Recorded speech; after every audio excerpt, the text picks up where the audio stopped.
Assalamualaikum warahmatullahi wabarakatuh. Waalaikumsalam warahmatullahi wabarakatuh. Selamat pagi. Apa kabar mahasiswaku sekalian? Baik, Bu.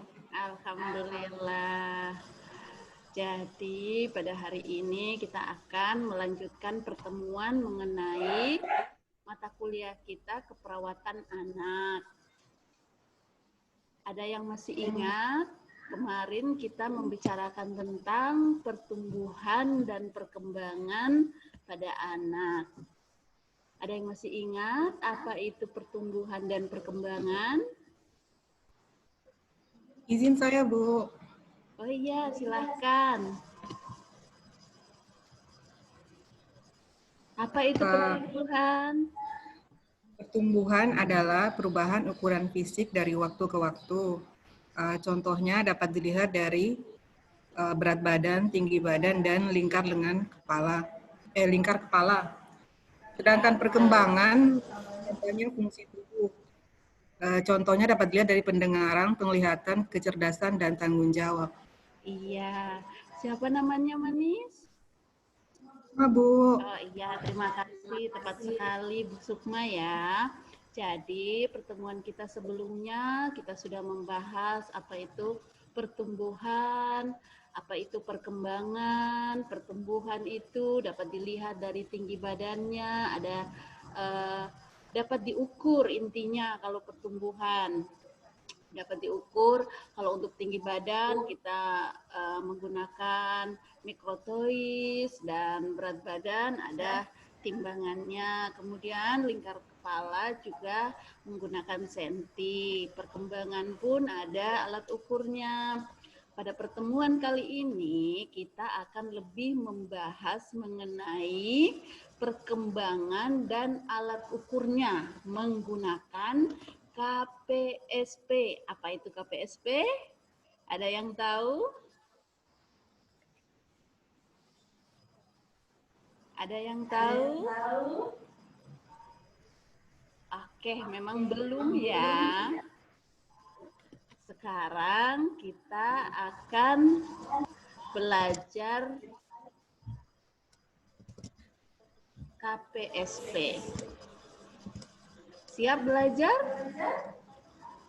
Ya, Bu. Oh iya, sebelumnya kita berdoa dulu biar materi kita dapat menyerap di otak dengan baik dan pembelajaran kita dapat dirahmati oleh Allah Subhanahu wa taala.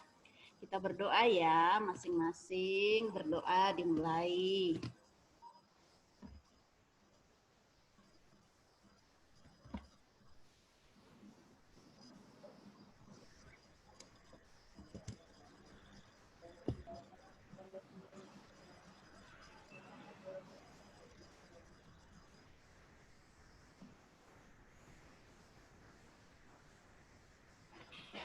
Berdoa selesai.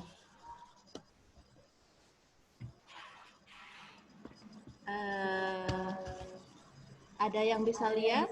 Sudah ada di tampilan? Sudah, Bu.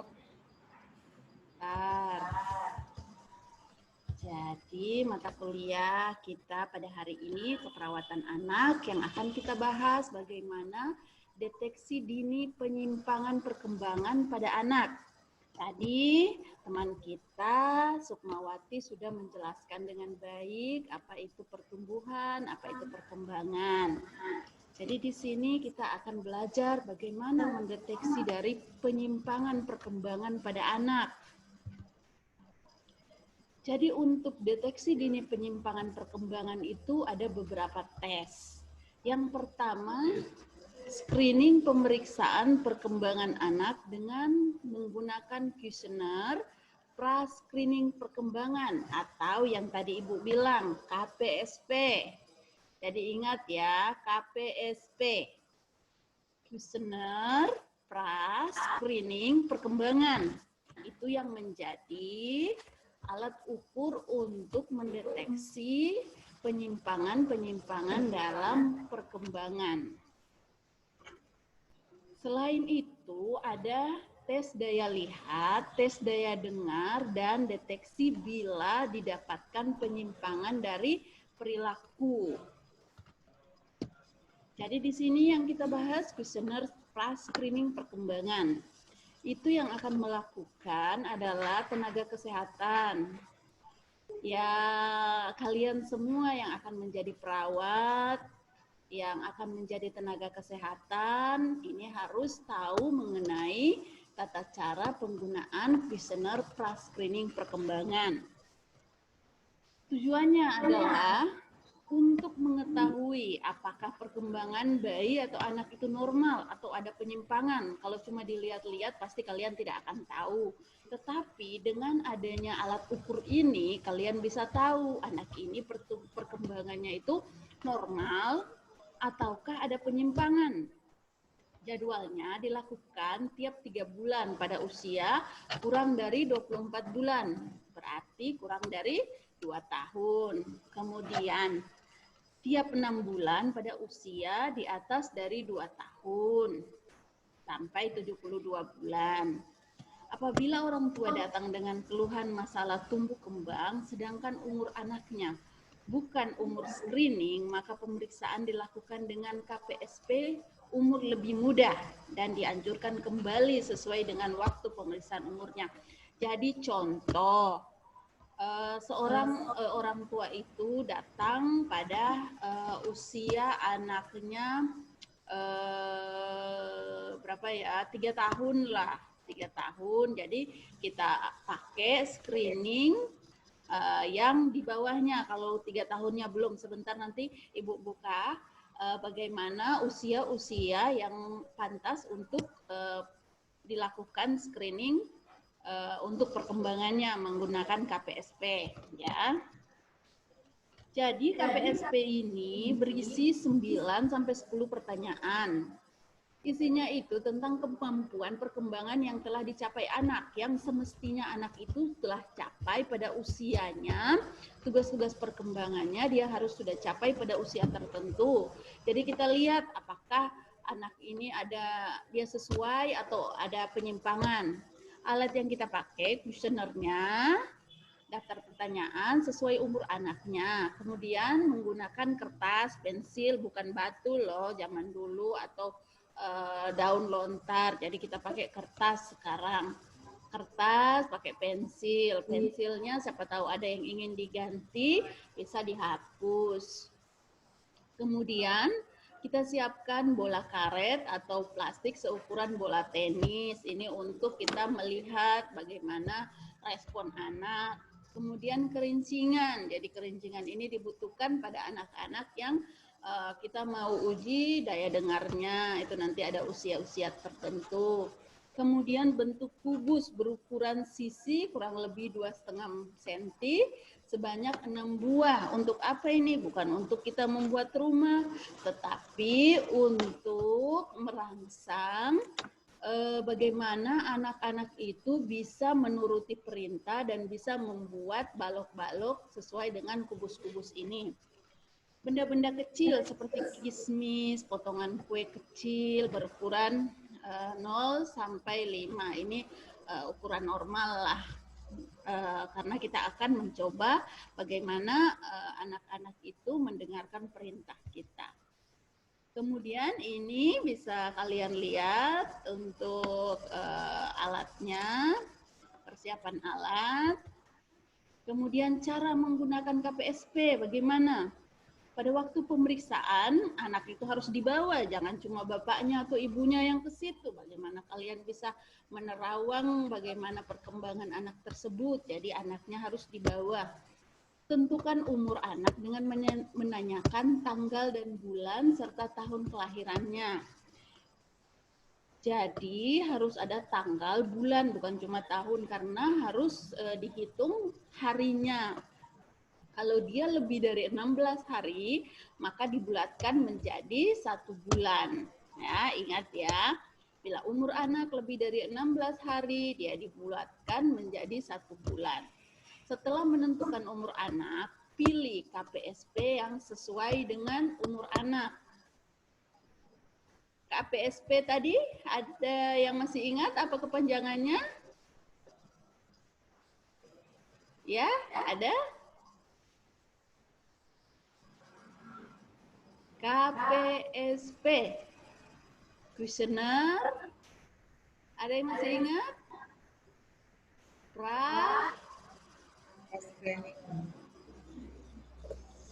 Ya, Sukmawati. Tadi mau ngomong apa? Kuesioner, pra-screening, perkembangan. Betul ya.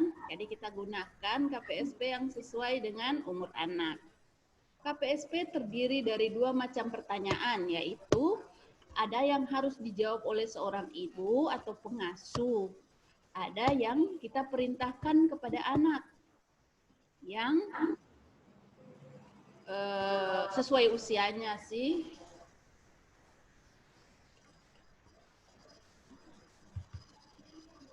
Jelaskan kepada orang tua agar tidak ragu-ragu atau takut menjawab. Oleh karena itu, pastikan ibu atau pengasuh anak mengerti apa yang ditanyakan padanya. Jadi, kalau orangnya bahasa Indonesia yang dia mengerti, gunakan bahasa Indonesia. Jangan sampai dia mengertinya bahasa Indonesia, kamu pakai bahasa saluan. Jangan, Tanyakan pertanyaan tersebut secara berurutan satu persatu.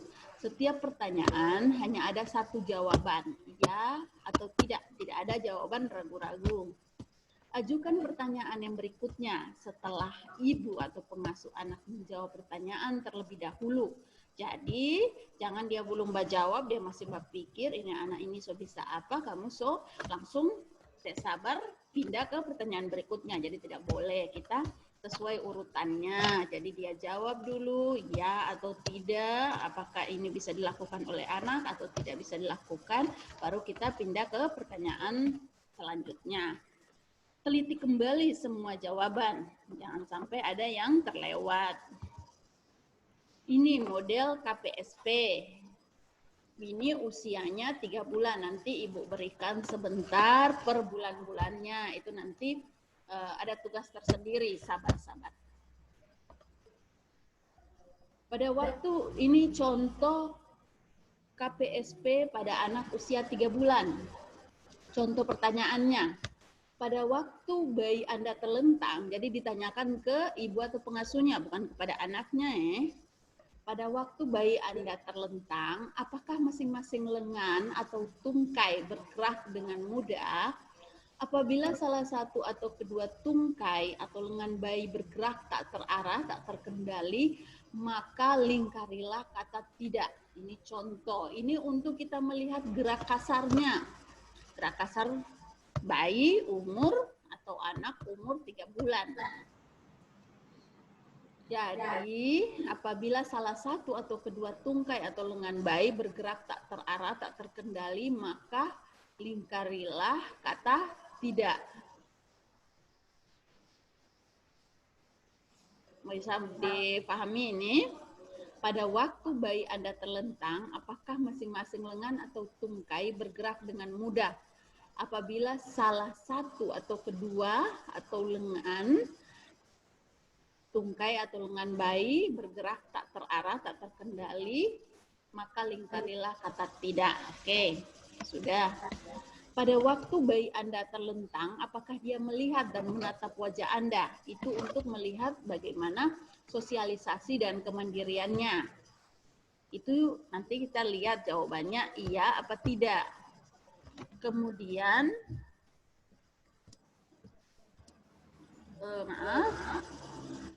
slide-nya agak berpindah. Kemudian, apakah bayi Anda dapat mengeluarkan suara-suara lain, ngoceh di samping menangis? Bicara itu untuk kita melihat kemampuan bicara dan bahasanya. Bila dia iya, jawab iya. Bila tidak, ya jawab tidak.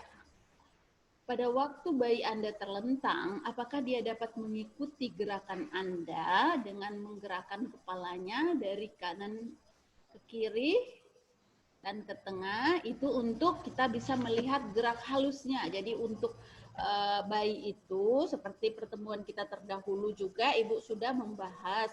Jadi kita itu bisa melihat bagaimana gerak kasar, gerak halus, bagaimana sosialisasi kemandiriannya, bagaimana bicara dan bahasanya. Dengan kuesioner ini bisa ditahu bagaimana kemampuan gerak kasar, gerak halus, bicara, bahasa, sosialisasi dan kemandiriannya. Kita beralih lagi ke pertanyaan nomor 5. Pada waktu bayi Anda terlentang, apakah dia dapat mengikuti gerakan Anda dengan menggerakkan kepalanya dari satu sisi hampir sampai pada sisi yang lain? Dilihat, itu untuk gerak halusnya. Pada waktu Anda mengajak bayi Anda berbicara dan tersenyum, apakah dia tersenyum kembali kepada Anda? Itu nanti kita pastikan ke ibu atau pengasuh, apakah dia tersenyum ataukah dia tetap diam. Kalau tersenyum berarti jawabannya iya. Kalau dia tetap diam, tidak ada respon, jawabannya tidak. Kemudian pada waktu bayi Anda telungkup atau tengkurap pada alas yang datar, apakah dia dapat mengangkat kepalanya seperti pada gambar di bawah ini? Itu untuk gerak kasarnya. Iya atau tidak? Dan pada waktu bayi Anda telungkup pada alas yang datar, apakah dia dapat mengangkat kepalanya sehingga, jadi yang tadi pertanyaan sesuai gambar, jadi tidak 90 tidak sampai 45 derajat, tetapi paling ya berapa derajat, yang penting ada usaha untuk mengangkat kepalanya. Itu untuk kita melihat gerak kasar. Di pertanyaan 8 ini 45 derajat, jadi lebih terangkat lagi. Jawabannya ya atau tidak. Pada waktu bayi Anda telungkup pada alas yang datar, apakah dia dapat mengangkat kepalanya dengan tegak? Seperti pada gambar di bawah, ini sudah hampir 90 derajat. Itu juga sudah bagus. Apakah bayi Anda suka tertawa keras walaupun tidak digelitik ataupun diraba-raba? Itu untuk melihat kemampuan bicara dan bahasa. Ini ada KPSP umur 36 bulan atau 3 tahun. Jadi nanti Ibu akan memberikan patokan mana yang harus dilakukan KPSP pada usia 3 tahun, pada usia 3 bulan, pada usia 6 bulan. Nanti Ibu berikan. Jadi interpretasinya, penilaiannya, kita hitung jawabannya. Jumlah jawabannya 9 atau 10.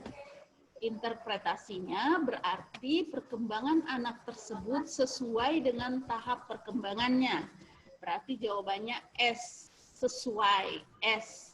Bukan Superman ya, ingat S, sesuai. Bila jawabannya ya cuma 7 atau 8, perkembangan anak meragukan. Ada M. Nanti hasilnya ada M, karena jawabannya itu hanya 7 atau 8. Bila jawabannya itu cuma 6 atau kurang, kemungkinan ada penyimpangan. Dan untuk jawaban tidak, rinci jumlah jawaban menurut jenis keterlambatannya. Apakah dia mengalami keterlambatan gerak kasar, gerak halus, bicara, atau bahasa, serta sosialisasi dan kemandiriannya.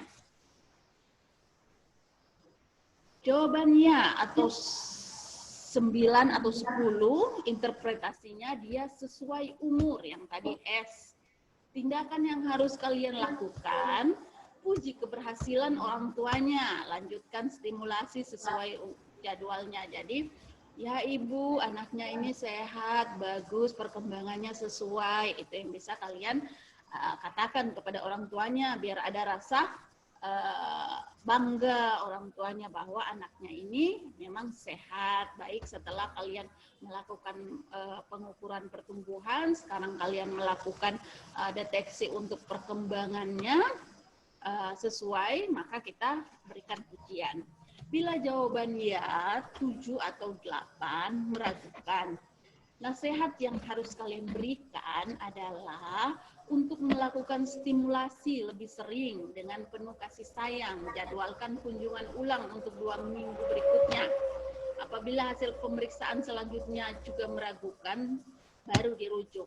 Jadi bila kalian mendapati jawaban ya-nya itu ya cuma sekitar 7 atau 8, kalian lihat dia itu mengalami masalah di mana, apakah gerak kasar, apakah gerak halus, apakah sosialisasi dan kemandirian, atau bahasa.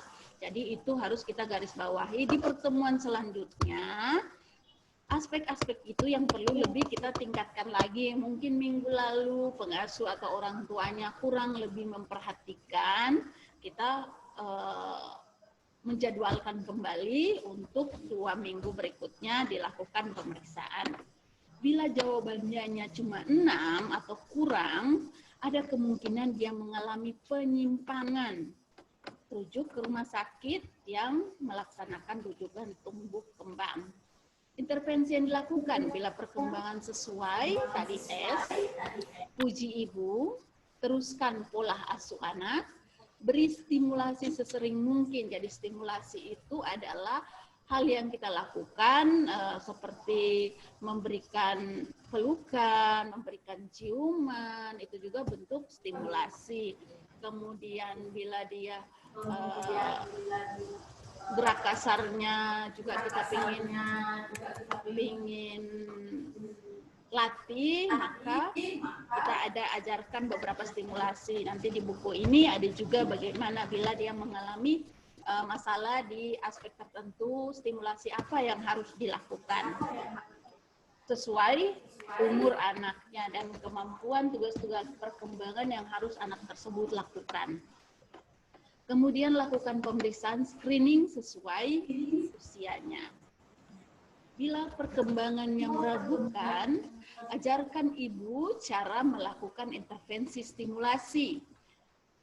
Lebih sering, setiap saat, dan sesering mungkin untuk mengejar ketertinggalannya. Jadi dilihat di bagian mana, apakah kemandiriannya, apakah bahasanya, ataukah apakah gerak kasar atau halusnya, di bagian mana yang dia mengalami ketertinggalan atau masih ada jawaban yang tidak, bagian itu yang harus diberikan stimulasi lebih sering. Lacak kemungkinan gangguan kesehatan lain yang menyebabkan penyimpangan perkembangan. Jadi kemungkinan pada saat itu mungkin orang tuanya yang lagi sakit atau bayinya juga lagi tidak bersemangat atau lagi mengalami kurang sehat. Jadi kita ulangi lagi 2 minggu berikutnya. Jika hasil tetap 7 atau 8, ulangi lagi 2 minggu berikutnya. Jika hasil tetap 7, setelah kita ulangi 2 minggu berikutnya, maka bayi tersebut kemungkinan mengalami penyimpangan. Bila yang tadi sudah 6 jawaban ya itu atau kurang, rujuk ke klinik tumbuh kembang. Berarti dia ada kemungkinan mendapatkan adanya penyimpangan. Rujuk ke klinik tumbuh kembang, rumah sakit untuk pemeriksaan perkembangan anak lebih lanjut, penanganan tim spesialistik. Ini untuk stimulasinya yang tadi Ibu bilang. Jadi dilihat, bila dia mengalami keterlambatan gerak kasar, ini stimulasi yang harus dilakukan. Kita stimulasi dia untuk mengangkat kepala, letakkan bayi telungkup. Ini ya, kalian baca. Bagaimana stimulasi-stimulasi bila dia mengalami masalah di gerak kasar, gerak halus, bicara, bahasa, bagaimana stimulasi yang harus dilakukan. Ya, sampai di sini ada yang ingin ditanyakan?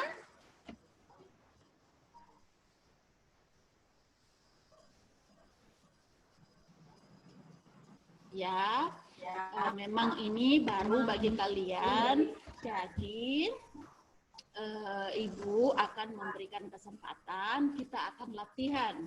Ibu akan memberikan KPSP, masing-masing kita berbagi kelompok menjadi 7 kelompok, kita akan bagi sesuai usia-usia anak, bagaimana KPSP-nya, kemudian hasilnya, jadi yang satu menjadi orang tua, yang satu menjadi petugas kesehatan, nanti kita akan buat skenario tugasnya.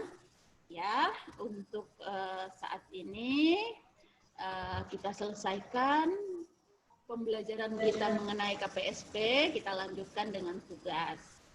Ya, terima kasih atas kesempatannya. Assalamualaikum warahmatullahi wabarakatuh. Waalaikumsalam warahmatullahi wabarakatuh.